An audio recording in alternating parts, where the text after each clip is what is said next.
Hello everyone, welcome back to MacroEdtech. Today is day number 2 of our 30 days revision series for UPSC Civil Service Examination Prelims, and here we will discuss about CSET paper, that is paper number 2. In this series, the focus is simple: consistent practice, clarity of concepts and building the right approach. Now in today's session, I will be discussing a total of 4 previous year questions. But remember, the goal here is not just solving questions.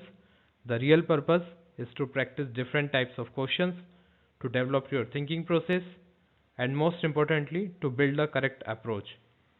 Because in CSET, knowing concept is not enough.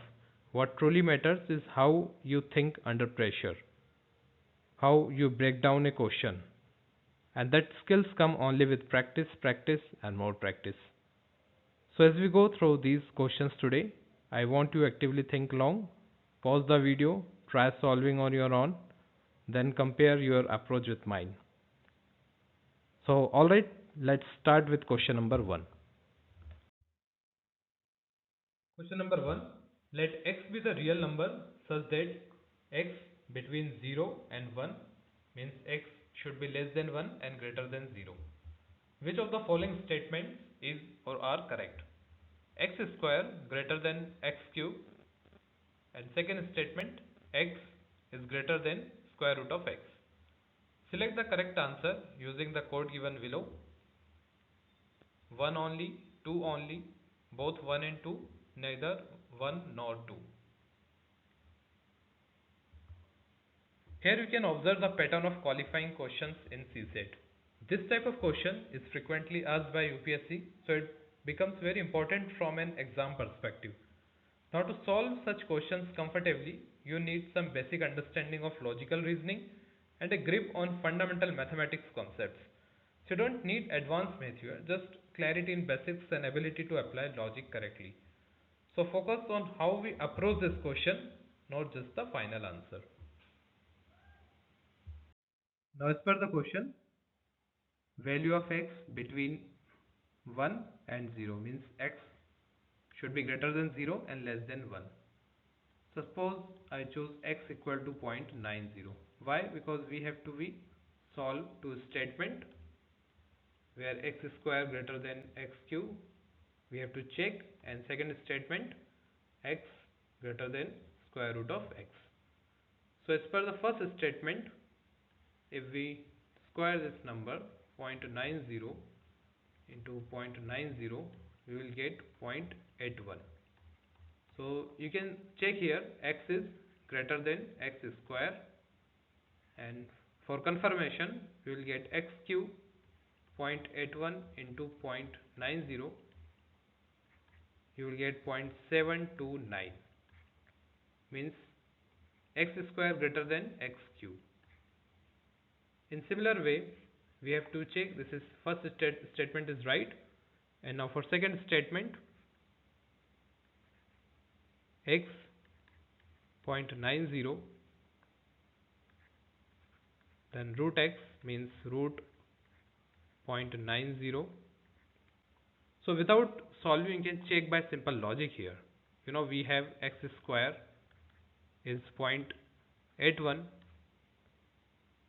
so x equal to root 0.81, and we have value of x 0.90. It means square root of x is greater than x.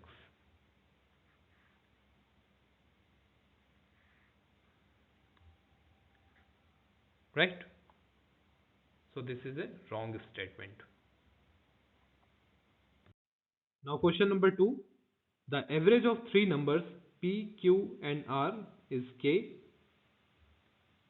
P is as much more than the average as q is less than the average. What is the value of r? When we have option k, k minus 1, k plus 1 or k divided by 2. So for better visibility, I already pasted solution here, but you can check here. First, use the definition of average. So as we know that average of three number we have k. So this is simple standard form. So we'll get one equation, p plus q plus r equal to 3k. Suppose this is our first equation. Now in UPSC question, statements are very important. So please read carefully. As per our question, P is as much more than the average. Means we have P greater than K and Q is less than average. Q is less than average and average is K. So we can rewrite P minus K. This is right. And K, because Q is less than, means K minus Q. So as per condition, P is as much more than average. P minus K, as which is equal to, as Q is less than the average, means we already wrote here K minus Q. So we can rearrange. So we will get our second equation, P plus Q equal to 2K. To get final answer, now we have P plus Q and we can put in equation 1. Means P plus Q equals to 2K, means 2K plus R equal to 3K, and you will get R equal to 3K minus 2K. So R equal to K. This is our answer. Now question number 3. The 5-digit number P, Q, R, S, T, all digits are distinct. Means P should not be equal to Q. Also, T should not be 0. And other conditions are P is thrice T, S is greater than Q by 4, Q is greater than R by 3. How many such 5-digit numbers are possible? And we have option 3, 4, 5, 6. Now we'll see the solution. Now you can see here what is the concept behind it. So we are given relationship between digits. Let's translate everything into equations. So first is given where P is thrice of T. Second equation where Q is greater than R by 3, means Q equal to R plus 3, and S is greater than Q by 4.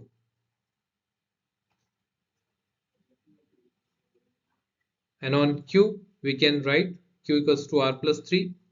So R plus 3 plus 4. So we will get S equal to R plus 7.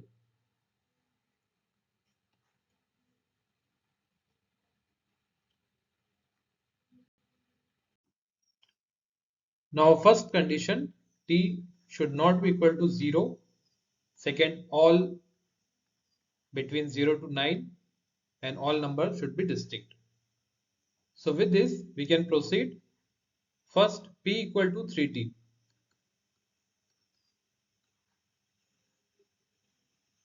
And since P is a digit between 0 to 9, so suppose it is equal to 9 or less than 9. So P is 3T and it should be less than or equal to 9. So you can get T is less than equal to 3, and as per question's condition, T should not be equal to 0. So possible cases are T equal to 1, 2 or 3. In similar way, we will solve other equations. Now for other equations, we will solve S equal to R plus 7. Initially we get this equation. Now S should be between 0 and 9. So it should be less than or equal to 9. S is R plus 7 less than equal to 9, and you will get R is less than equal to 2. So here's the case, because there is only one restriction for T where T is not equal to 0, but there is no restriction for other digits. So suppose R So as per this condition, R could be 0, 1 and 2, right? Now we will make possible cases. So first we should rewrite the equations. As we know that P equal to 3T, Q equal to R plus 3 and S was Q plus 4. Okay, now we have a number with 5 digits and all are different. Suppose here P, Q, R, S, T, and T should not be equal to 0, but other numbers can be 0. So first case, suppose T equal to 1, because we have possible cases of T 1, 2, 3. So we start with T equal to 1. When T equal to 1, you can see here 3 into 1. So we get P equal to 3. So T is 1, P is 3, and R we have in previous slide we saw that R 0, 1, 2. So suppose R is 0, so we will get Q is 3 because R is 0, so Q will be 3, and S because Q is 3, so S will be 7. 3 plus 4, it will be 7. But you can see here there is a repetition. What? Because P is 3 we already got, and again we get Q is 3. So this is not a valid case. Okay, so we can delete this. This is not a valid case. Now again we have R equal to 1. Suppose R is 1, so we'll get in similar procedure we will put equation, we will put R is 1, so we'll get Q is 4, 1 plus 3 will get 4. Now Q is 4. Similarly S 4 plus 4 we will get 8. So digits are now 1, 3, 4, 8, 1. Here again you can see that 1 and 1. This is common, so this is not a valid case. Now again R equal to 2. So putting this value you will get 35291, and this is valid case because all digits are distinct number. So this is we get only one valid case here. Now this question is very simple. You have to just put different assumptions in our already standard equations. So now the T is 2, so we will get P equal to 6, and R is 0. In this case we will get digit 63072, and this is a valid case. Why? Because all the digits are distinct. So this is a valid case. Now again R is 1, you will get 64182. This is valid. So this is 1, this is 1, and now when we put R equal to 2, so we'll get digit 26592 because here 2 is in repetition.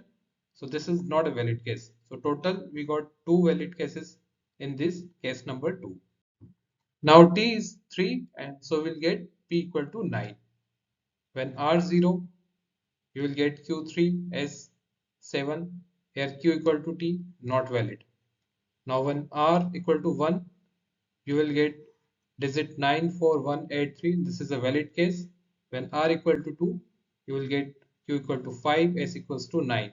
Here S and P are equal because S is 9 and P is already 9. So this is not a valid case.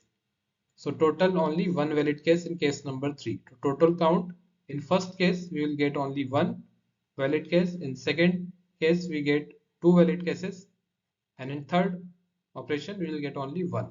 So total 4. Correct answer is 4. Now last question of the day, a very important question. If n is a natural number, then what is the number of distinct remainders of 1 to power n plus 2 to power n when divided by 4? So this is question related to remainders. So what is the core concept behind this question? This is related to modular arithmetic, or in simple language you can say it's related to remainder. And as per question, we have to divide 1 to power n plus 2 to power n by 4. So in a modular arithmetic, we only care about what remains after divisions, not the full number. So we have to focus only on remainders. Now we'll see the one very interesting concept. Now the first term, 1 to power n mod 4. So anything power of 1, we will always get 1. N means natural number.